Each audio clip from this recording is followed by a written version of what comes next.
kasi bakit hindi tama yung nakasaad sa kontrata. Teka muna, huwag ka magtatrabaho, di mabubugbog siya kasi di siya nagtatrabaho. Mapagbintangan pa siyang, pag tumakas siya, mapagbintangan nagnakaw. Dapat, ang advice nyo sa worker, uwi ka na agad, tawagan mo kami para i-pull out ka namin.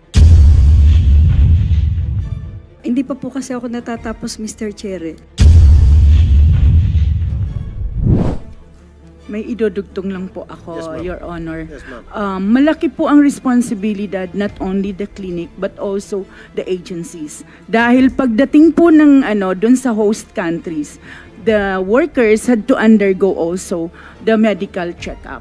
Pag bumagsak po yung worker, automatic po yon pauuwiin. At sagot po yon ng agency at saka ng clinic. Kaya kami pong mga agencies, hindi po namin isusugal yung magpapaalis po na hindi po fit to work. Dahil requirement po ng host country na pagdating ay mag-undergo po ng medical check-up. And who does the medical check-up upon arrival ng ating worker?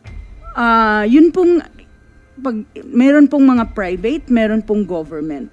Like sa Singapore po, dinadala po nila. No, forget about Singapore. Singapore's doing good. Excellent. Wala tayong problema sa Singapore. Huwag natin idamay Singapore. Hindi, Dito yung sa kung Saudi, saan.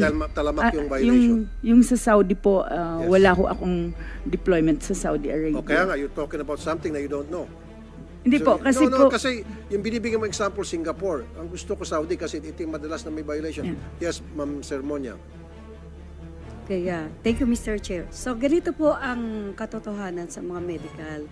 So, si worker po, magme-medical yan, magkakaroon po ng result. First po, magkakaroon niya ng pending for medication. So, ititreat po yun. I-issuehan po ng referral ng kasi po itong mga medical clinics po for Middle East, yung GCC countries, yung Gulf Corporate Councils, there are 6 countries. So pagka po, hindi po one shot na fit to work yan, magkakaroon po ng pending. Pagka po nagkaroon ng pending, i-refer po yan sa ibang specialist. Then yun pong specialist ang magdi-determine po kung fit siya or hindi. Then there are some cases din po na napepending na magkakaroon po siya ng medication. For example po, nagkakaroon po siya ng yung sa x-ray niya na meron siyang infection because may flu. So mag-undergo po yan ng treatment. For example, 1 week to 2 weeks, 3 weeks to 1 month. So, No, ma'am. Okay, napapahama tayo. Ang gusto kong malaman, kasi sabi ni Ma'am Bracero, kung kapareho din ba kasi nang ginagawa sa Singapore, sa Saudi, ganun din ba na pagdating nung worker, pinapa-medical pa rin? po, Mr. Chair, opo, kasi po, Okay, sige. Sino po ang nag-medical? pagdating po dun sa bansa na, How many dun po days siya- after? meron pong 1 week or 2 weeks dun po sa government hospital. Kasi po, pag po sila na fit to work, that is the time na may apply ni employer si worker ng kanyang residence permit. Yung pong tinatawag nila na Bataka Madaniya. So, kailangan po, meron pong ganoon si worker. Sorry, okay.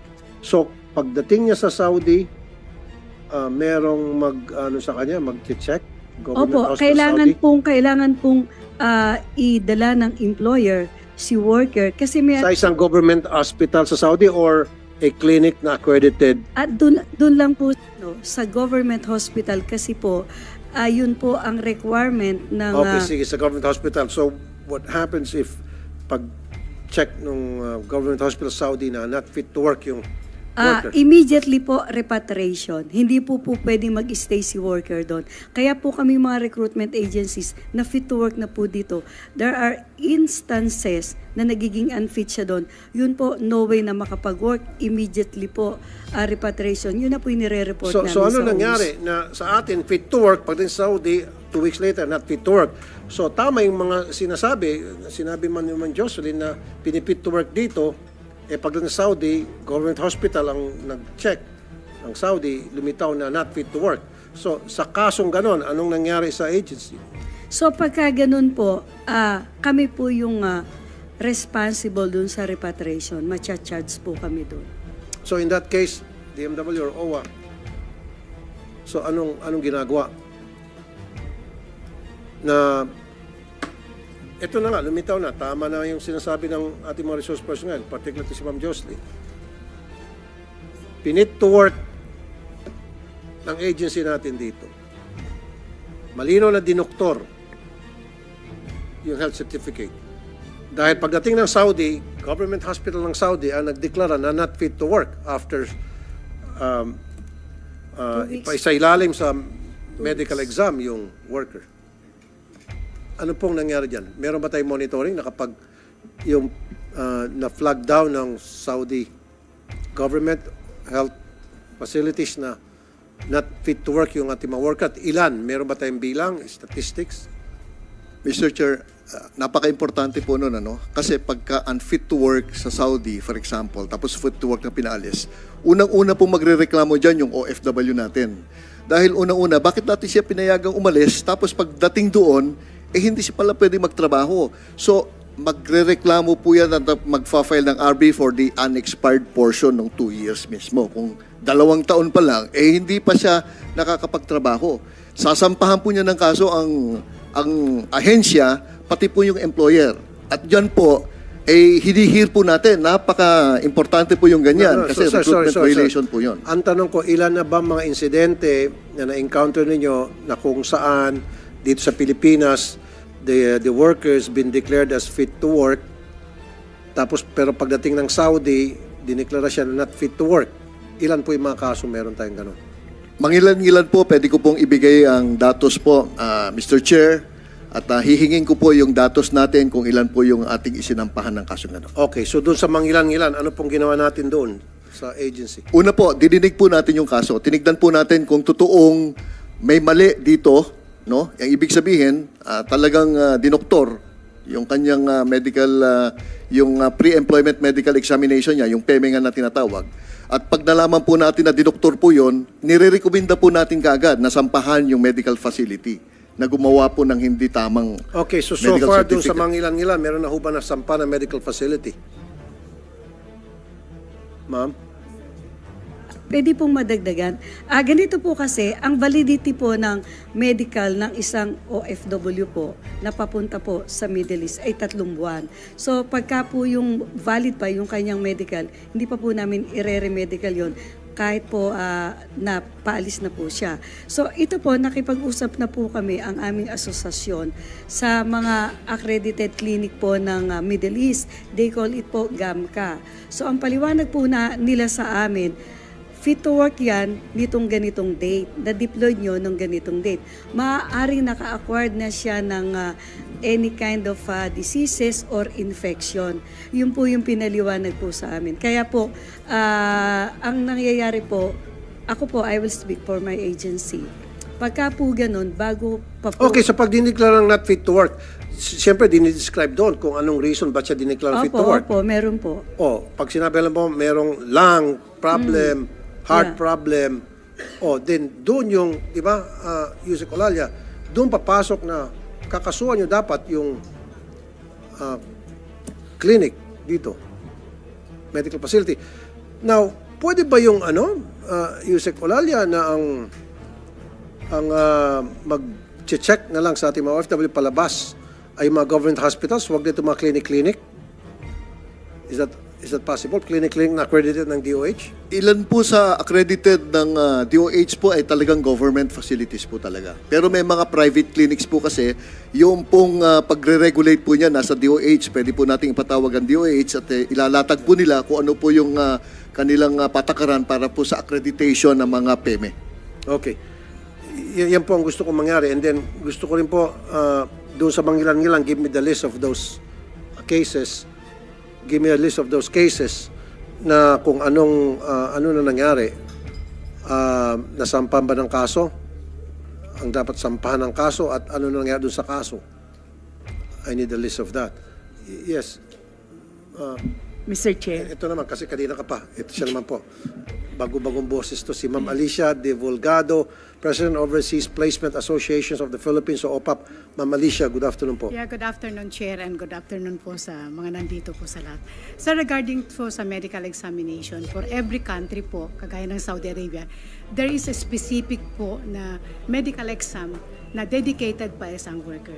If the cause of death or the cause of the repatriation po na hindi pumasa ng Saudi is beyond the examination required po, hindi ho kasalanan ng medical clinic because wala po dun sa scope na examination na binibigay po nila. So, yun Ano ang- po klaseng examination ang ginagawa pag sa Saudi? Meron po tayong X-ray, hepatitis B, sugar, yung LDL, at saka FBS and everything. But if I can email po to sa secretariat po ninyo, ano po yung scope ng medical examination na covered for Saudi Arabia. Yun Is this lang- like an executive check-up? hindi po not limited kasi masyado pong costly na po yun pag executive or thorough medical check. Pero dito ba, thorough check-up ang ginagawa? Hindi po lahat. Hindi po lahat. Hindi As lahat? per country specific po yung medical exam required by the government and required by the GAMCA ho. Ito yung, Hindi, ang gusto ko lang, I'm not interested sa ibang country kasi wala tayong mga reklamo Yes, sa ibang okay, countries tulad okay. ng Singapore, Japan. Yeah. Wala eh. Ang problema talaga palagi, Middle East eh. So, ano ba ang requirement sa Middle East ng mga OFW natin? Anong klaseng medical check-up? I will just email po kasi hindi ko memorize po. Okay. Singapore kayo, ma'am. Eh. Taas ka ng taas na kamay. Pang Singapore workers. Di Eh. dadagdag ko lang Ikaw, po. si Ma'am Sermonia. Doon po, balik po tayo sa usaping medical po sa Middle Ma'am, East. ano nga yung klaseng medical check-up ang ginagawa sa mga Kompleto workers po sa yun. palabas? Yun po ay... Are we talking about executive check-up? Okay po. Executive check-up na po yun kasi po kumpleto po Ano yun. po halimbawa? Nandun po ang X-ray, nandun po ang hepatitis ABC, nandun po ang VDRL, nandun pa po ang lung sa X-ray, iba't iba pong klase ng X-ray. Physical examination, meron din po sa heart. Most especially po, pagka po yung above 38 years old, nire-required na po yan ng ECG. Nire-required na po yan, ano yung sa heart ate? Yung complete examination po about sa heart. Yung pong blood chemistry po, madami po yan. So meron yung complete. Yes, blood chemistry. it's like a executive So lahat ng po ng check-up. lab test. Yes po. Okay. So, Pati po sa physical examination, Mr. Chair, karamihan po may bumabagsak po sa psycho, yung psycho test. So yun po, hindi na po namin... hindi, yung pang Saudi po. Pang Saudi. Ang Yan na nga po, yung so psycho complete lab test, psycho test, psycho test, x-ray. X-ray, HEPA, ABC, yung pong lipid profile, yung sa heart po, meron din po yung sa complete physical examination. Yung stress test meron po. Pagka po may nakita something sa heart, Okay. i-require po yan 2D echo, stress test. Meron din po yung complete blood counts. Meron din po yung drug test. Kompleto po yan, Mr. Chair. Ang nakikita po namin na ano po siguro dito, katulad po nung nakipag-usap po kami sa association po ng medical clinic. So kung siya pumasa sa complete blood test, x-ray, hepatitis, heart, stress test, etc., parang sounds to me like an executive check-up Opo, na. pati po VDRL. So, yes, bakit pagdating ng Saudi, dinideklara ng not fit to work? Mr. Chair. Meron man nadideklara not fit to work. Opo, mangilan-ngilan po yon. Kaya nga po, Kaya nga po, anong nangyayari Ang sa inyong ginagawang investigasyon? ang paliwanag po sa amin ng medical clinic na inaccredit po ng GCC countries, yun po na medical fit to work. Pero dumaan na po ang ilang araw, ilang buwan, dahil 3 months po yung validity. Ang isang tao daw po ay maaaring maka-acquired ng infection or Okay. any kinds of diseases within 24 hours. So doon po sa not fit to work na inilalagay sa certificate kaya siya ipinapauwi, ano po ang sinasabi doon? Bakit? Anong reason? Tulad sinabi Ito mo, po. nakalagay may virus, bacteria ba? Okay. Karamihan po na nagiging findings ay sa lungs po, sa x-ray po. Meron po siyang... Sa lungs? Opo, meron po siyang infection. Kasi po unfit doon, hindi po yan ma-wave. So ibig sabihin, yung lungs x-ray dito, o yung lungs, pag-check sa lungs niya dito, pasado siya. Pagdating doon, nagkaroon ng infection yung lungs niya. Paano nangyari yun? Dito po niya nakuha na yon, Mr. Chair. At pangalawa po, yung hepatitis. In a span of 3 months, agad-agad magkakaroon siyang problema sa lungs? Yun po ang Come on. Yun po ang sinabi sa amin. Next time ng- siguro Comsec, mag-invite tayo ng mga medical experts dito. Cardiologists, yung experts yes po. sa lungs.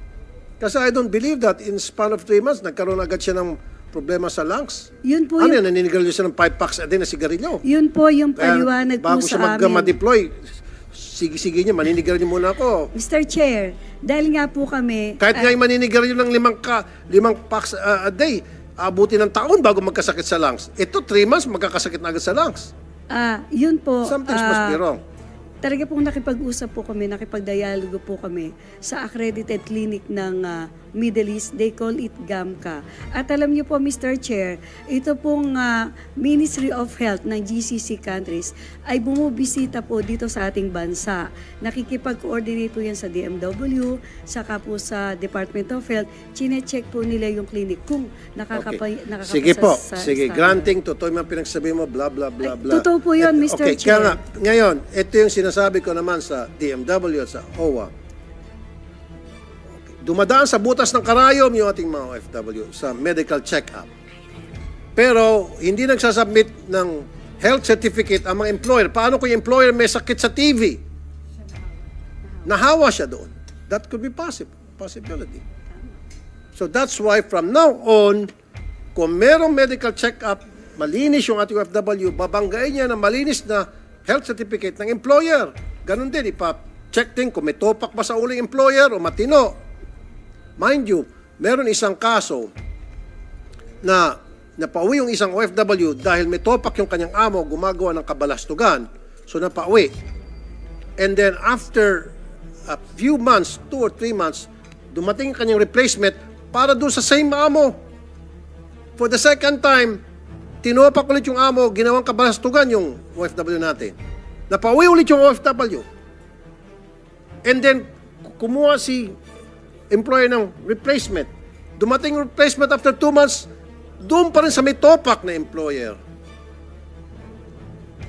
Again, napauwi ulit. Kumbaga, paulit-ulit na lang yung cycle. Yun yung sinasabi ko. So, dapat, from now on, kailangan yung mga employer, check din natin yung kanilang police backup. Dapat magkaroon silang police clearance, psychiatric exam, pumasa sila. Tapos dapat meron silang health certificate na wala silang sakit. Is that a possibility? Not a possibility. We have to do it. Patagal ko nang sinasabi. Yes, Mr. Chair. Ang isa pong ginagawa natin ngayon, kinakausap din natin yung agencies kasi may mga sitwasyon, in fact, madalas, hindi alam ng worker kung sino yung employer niyang pupuntahan. And we have to reverse that trend. Dapat pag alis pa lang dito, kilala na natin yung employer para masagawa yung nababanggit ninyo, tignan yung track record ng employer. Meron kasi tayong whitelisting na pwedeng i-apply dun sa mga employer. Ibig sabihin, hindi kailangan antayin na magkasala sila, i-clear natin kaagad sila kung maganda ang kanilang track record. So yun po ang sinasagawa natin ngayon. Mr. Chair. Pinakamabilis niyan, Secretary Kakda.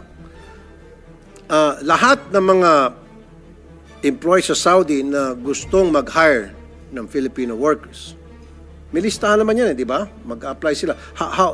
Paano natin nalalaman na yung isang Saudi household na ngailan ng Filipino workers, how is it being established from first to finish hanggang sa magkaroon sila ng worker na? Paano po?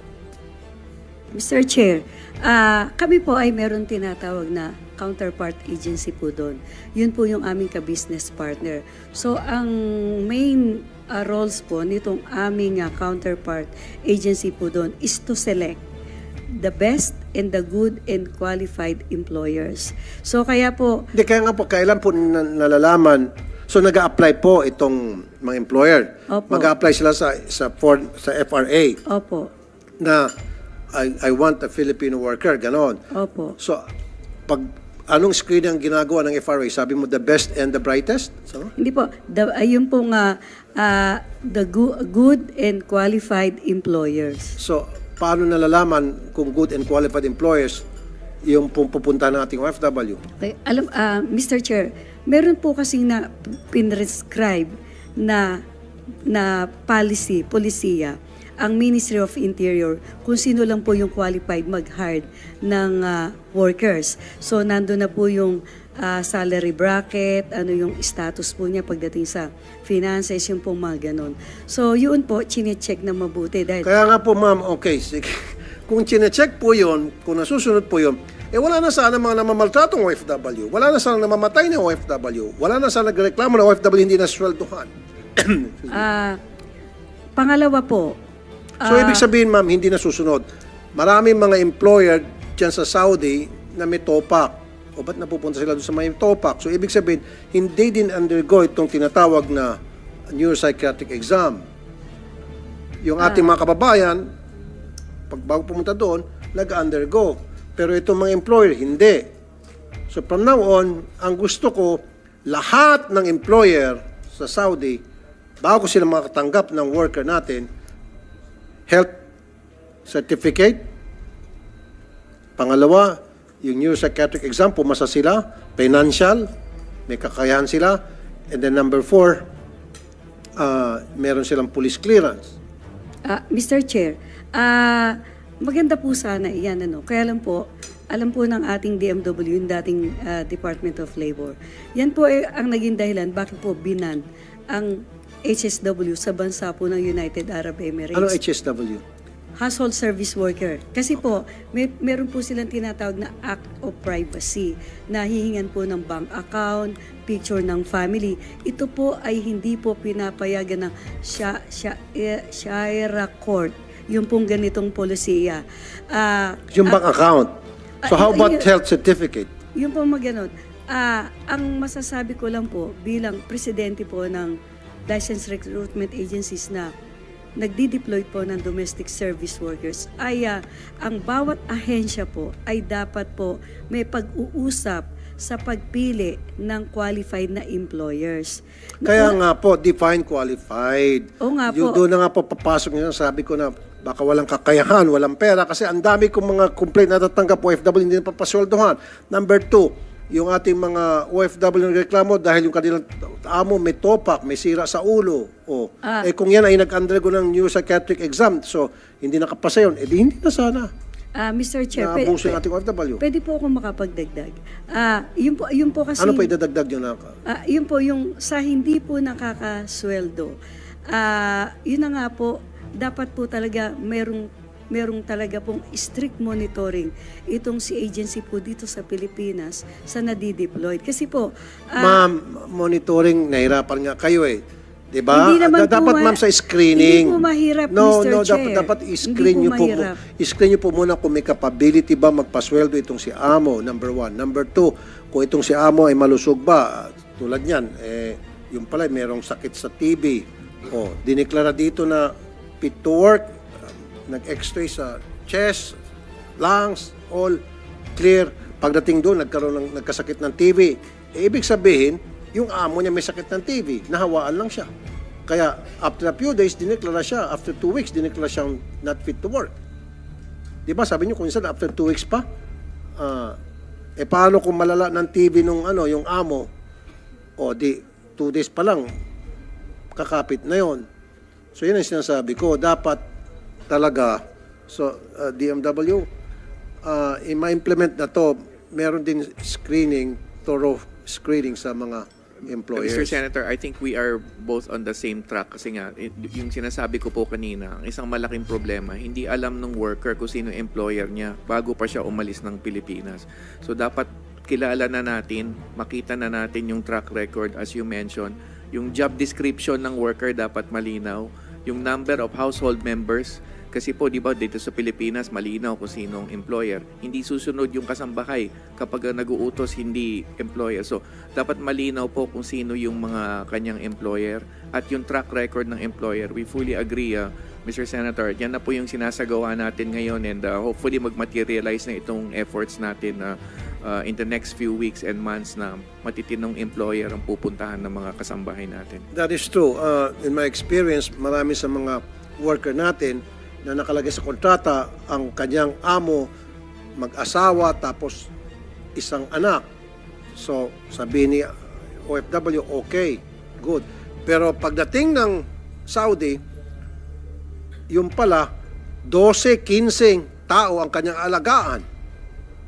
Wala sa kontrata. So, that should have been avoided kung meron kayong sinasabi mong monitoring to make sure na yung nakalagay sa kontrata ay tama at identified yung pupuntang employer days before. Hindi yung on the same day darating si worker, mabubulagan na lang siya, ang daming trabaho pala nag-aantay sa kanya. At may topak pa yung amo, may topak pa yung mga anak ng amo, etc. Yes, ma'am. Tama po yung sinasabi nyo. I fully 100% agreed. Nangyayari po yan. Meron pong mga element of surprises na ginagawa ang mga employers. Nakalagay naman po doon, nakasaad po doon sa kontrata, ilan yung aalagaan, ilan yung members of the family. Pati nga po kung may, halimbawa, may pets, may aso, may pusa nakalagay. Yun po ay totoo pong nangyayari na ito po, sasabihin, ang dineclare ni employer 2, pagdating pala doon, 4. Tapos i-declare niya, ganito lang yung sukat ng kanyang bahay. Nung pala, may 3 floor, may 3 palapag. Yun po, ang briefing po namin sa aplikante, ito yung nakalagay sa kontrata mo. Anything na ma-violate dito, huwag kang magtatrabaho. Kasi, bakit hindi tama yung nakasaad sa kontrata? Teka muna, huwag ka magtatrabaho, di mabubugbog siya kasi di siya nagtatrabaho. Mapagbintangan pa siyang, pag tumakas siya, mapagbintangan nagnakaw.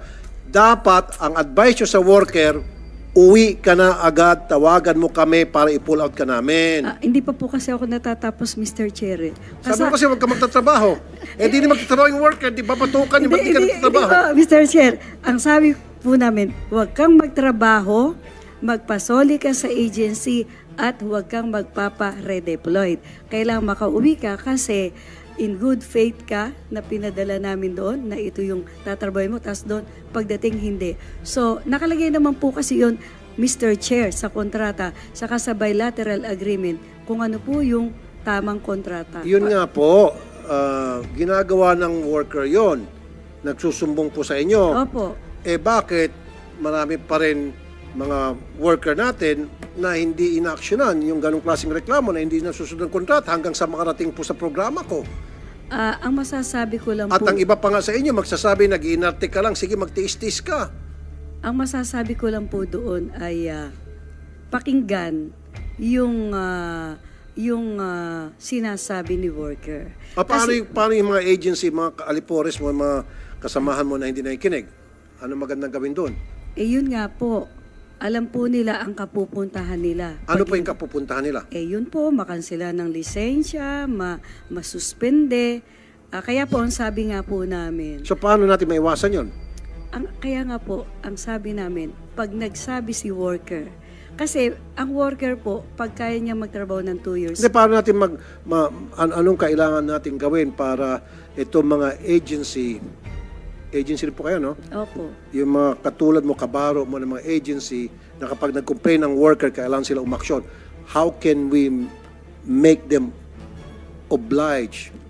yung to police our own ranks, ganun po. Ay, marami po kaming isinasagawang ganyan. Yun nga lang po, ito po ay nai-report na namin ng ilang beses sa DMW. And then, anong ginawa ng DMW? Alam niyo po, ang sinasabi sa amin ng DMW, i-report niyo nga si ganon, si ganyan. Kami po ay hindi makapag-report na kaya ang sabi po namin ay inyo na lamang pong tingnan. Sa totoo lang po, Mr. Chair, ang DMW talaga pong luto kami sa pangaral. Marami naman po talagang ahensya dito na hindi po maipakita yung president. So, kung di mapakita ang president, ba't napigyan ng lisensya?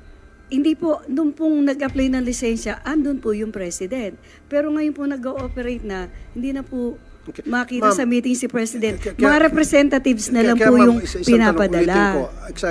Interested ako ng gusto yung, how can we make these agencies na sumunod doon sa gusto kong mangyari na kapag at kayo po mismo nagsabi na kapag yung worker, pagdating niya sa kanyang deployment ay nakita niya hindi sinunod yung kung ano yung nasa kontrata before she left here, magsumbong at yung agency mag-action.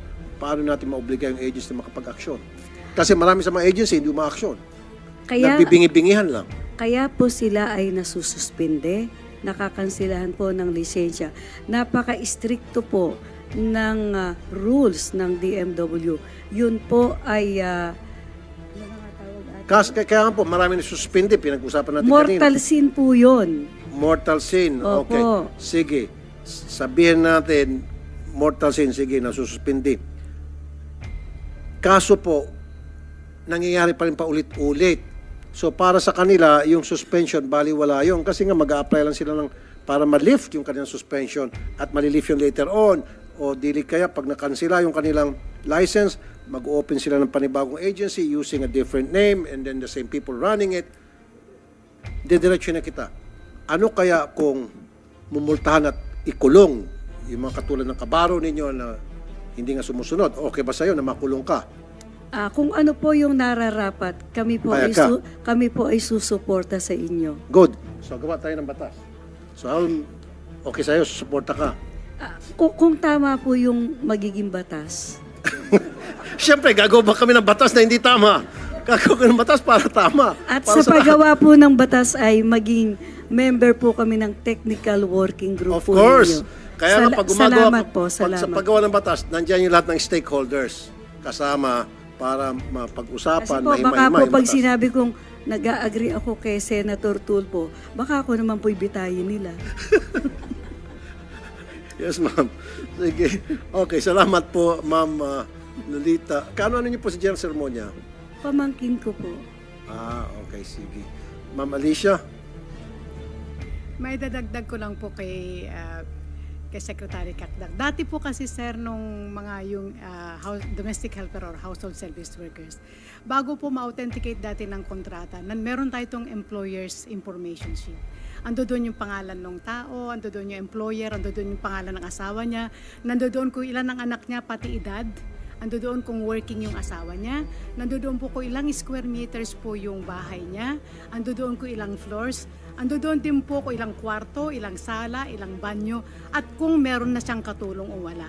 Kasi depending on that, pag nakikita po natin na 8 miyembro ng pamilya, isa lang ang katulong, ay hindi kakayanin na isang katulong yun, lalo pag 3 palapag po yung bahay. Just imagine. So, dati po hindi ho ina-approve ng yung office po natin doon sa Riyadh or wherever po, pag sobra-sobra na po yung miyembro ng pamilya. Nandoon po yun, kasama po sa tinatatakan po ng verified dati sa amin noong araw. Ngayon po, sana may balik po natin doon. At sana kung meron tayong screening committee na dapat hanggang dito lang ang anak. Kung hindi, dapat 2 katulong na kukuhanin. Kasi hindi kakayanin niya na isang katulong yung ganyang klase, sitwasyon ng bahay. Pangalawa po, halimbawa yung sinasabi kanina ni Senator Tulfo na recycle lang po yung nangyayari. Binigyan na, bumalik, binigyan ulit, bumalik. Sana po matakal ko ng mungkahi kay DA Arnel pa dati na kung meron po, sir, nag-uusap tayo dyan sinasabi ko sa inyo na sana kung meron po tayong monitoring din po sa polo offices natin, lahat yung nagre-reklamo doon at valid yung reklamo nila, sana ma-blacklist natin, do I say the blacklist? Sana ma-watchlist natin yung employer na hindi na makakuha ng yung tao na yon na may red flag na kagad, uy, si Abdul Aziz, ito yung katulong niya, 2 buwan lang. Bakit natin bibigyan ulit ng katulong ito?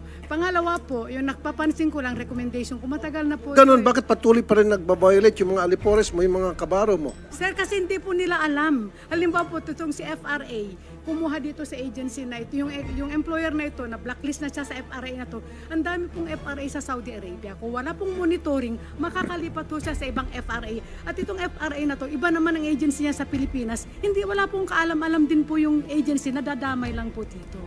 So nare-recycle lang po yung problema natin. Sana po nasa polo natin kung may sistema tayo na lahat nandoon sa shelter na may mga reklamo, may mga hindi nakatapos ng kontrata, hindi binayaran ng sweldo, sana meron na rin po tayong monitoring doon na, hey, ito, kasi kung kami po wala po kaming kakayahan, kasi kung pupunta po sa amin at galing sa ibang agency, malamang ho sa hindi po namin alam yung background ng employee. Thank you, Ma'am Alicia.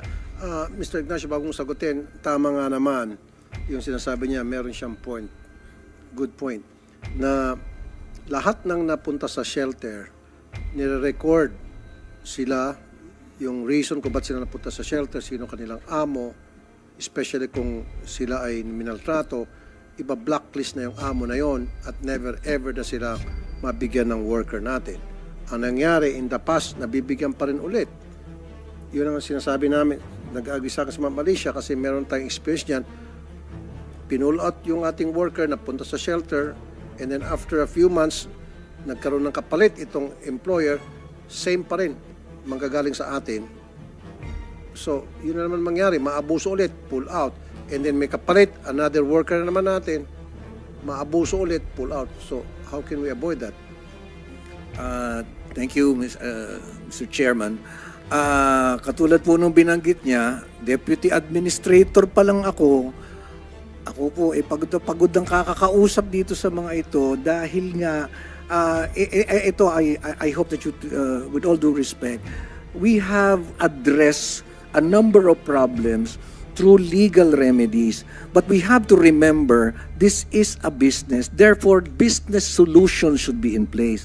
Imagine nyo, Mr. Chair, this is we're churning out trillions of pesos. But the operations is still mom and pop. What am I trying to say? Kung ikukumpara natin doon sa mga malalaking kumpanya, for example, Jollibee, McDonald's, meron itong operating manual eh. So, ang nangyari po sa kanila, dahil wala silang protocol na strictly sinusunod nila, depende ngayon kung ganong kagaling yung nailalagay na tao because walang nasusunod na standard na operating manual, which I have been strongly recommending. So, kung ito po, maipatutupad, marirequire yung binabanggit ni ma'am na maliliit na agencies, hindi po makakapasa. So we can, mai-streamline natin only to the very responsible, professionally run agencies at hindi ho tayo yun po yung kanyang binabanggit. Kasi kung may susulpot, parang kabuti, makakapasa yan eh. Pero ang operating manual, mahirap pong mabuo kasi mga ganyang kakapal yan. And they have to pay. They have to pay. Mahal yun. So if that will be required, only the capable agencies, the professionally run agencies will survive. Doon po nang gagaling, katulad doon sa kanila, kaya nangyaring ganun, wala kasi silang malinaw na hindi nga ho kami tinawagan eh. Kaya ako tanong sa kanila, bakit hindi nyo kami tinawagan? We could have been ready Mr. there. Ignacio, Thank you. okay. Sige, maganda yung point mo.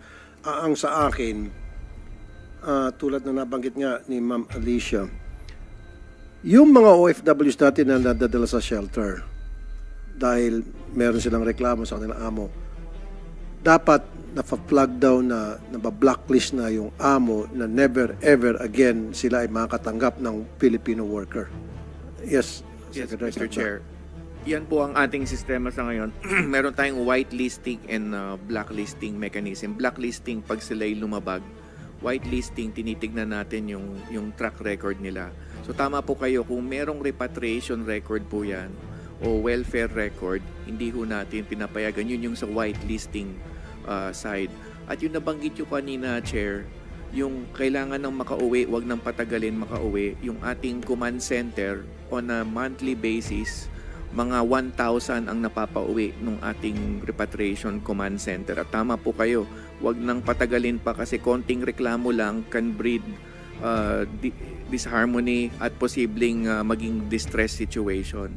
So 1,000 po yan. That's the system that works, Mr. Chair. Pero ako rin po magpapakumbaba at magsasabi there is a part of this that needs improvement. Merong mga 1,000 naliligtas on a monthly basis na papauwi thanks to the recruitment agencies kasi hindi naman ho lahat yan ay shouldered ng gobyerno yung pagpapauwi. Napapauwi rin ng mga nare-regulate. Pero kailangan lang ho natin dagdagan at palakasin talaga ang sistema para masalo yung mga falling through the system. Thank you, Secretary Cactac. Ang sa akin din, Secretary Cactac, dapat magiging stricto rin tayo sa monitoring. Sabi mo nga na yung mga employer na nilayasan ng ating mga OFW dahil nga sa hindi maganda pagtrato sa kanila, mabablocklist yun at hindi na makakatanggap na worker natin.